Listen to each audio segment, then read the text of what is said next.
नमस्कार दोस्तों, स्वागत है आपका आपके अपने चैनल इकोनो फाइनेंस इनसाइट पे। दोस्तों आज बात करते हैं डेट ट्रैप के बारे में। डेट ट्रैप मतलब कर्ज का मकड़ जाल, जिसको हम बोलते हैं कॉमन भाषा में, कि वो बंदा कर्ज में डूबा हुआ है, वो बंदा कर्ज में डूबा हो गया, इस वजह से उसने ये कर लिया वो कर लिया, ये हम सुनते हैं।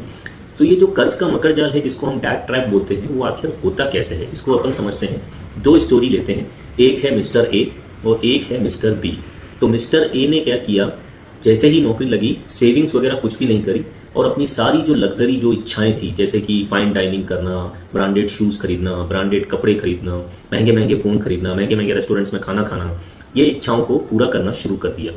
ठीक है, और वो भी क्या किया, क्रेडिट कार्ड लेकर के उसके साथ किया। ठीक है, और उसी समय उसका एक दोस्त उससे बोलता है चलो हम एक ट्रिप प्लान कर रहे हैं किसी मतलब डेस्टिनेशन पे जाने की, कोई टूरिस्ट प्लेस पे जाते हैं। तो वहां के लिए अब क्रेडिट कार्ड की लिमिट तो एग्जॉस्ट हो गई मिस्टर ए की, तो अब क्या करें।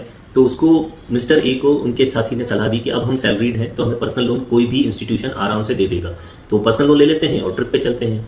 मिस्टर ए को उनका सजेशन पसंद आया और मिस्टर ए ने पर्सनल लोन ले लिया और ट्रिप पे चले गए। तो बढ़िया ट्रिप एंजॉय करी और जब लौट के आए तो जब उन्होंने हिसाब लगाया तो देखा कि उनका जो क्रेडिट कार्ड का आउटस्टैंडिंग है और पर्सनल लोन का ईएमआई है, वो मिला करके उनकी सैलरी का से 60% से भी ज्यादा हो रहा है। तो अब ये सोच रहे हैं कि 40% रिमेनिंग में मैं घर का खर्चा कैसे चलाऊंगा अपना, क्योंकि मेरे पास कोई सेविंग तो है नहीं।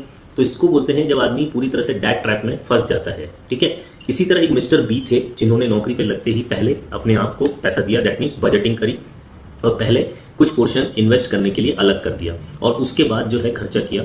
तो मिस्टर बी का कुछ समय बाद जब हम देखेंगे तो एक तो उनके पास पैसा सेव हो गया, तो जब सेव हो गया तो वो अपनी लग्जरी एंजॉय कर सकते हैं विदाउट क्रेडिट कार्ड, एंड वो ट्रिप पे जा सकते हैं विदाउट पर्सनल लोन, वो ब्रांडेड चीजें खरीद सकते हैं विदाउट एनी क्रेडिट कार्ड और लोन। तो ये दो एकदम कंट्रास्ट स्टोरी जो मैंने आपको दिखाई, मिस्टर ए जो डेट ट्रैप में फंस गए और मिस्टर बी जिन्होंने प्लानिंग की और डेट ट्रैप में नहीं फंसे। तो आई होप मैं आपको समझा पाया कि डेट ट्रैप क्या है।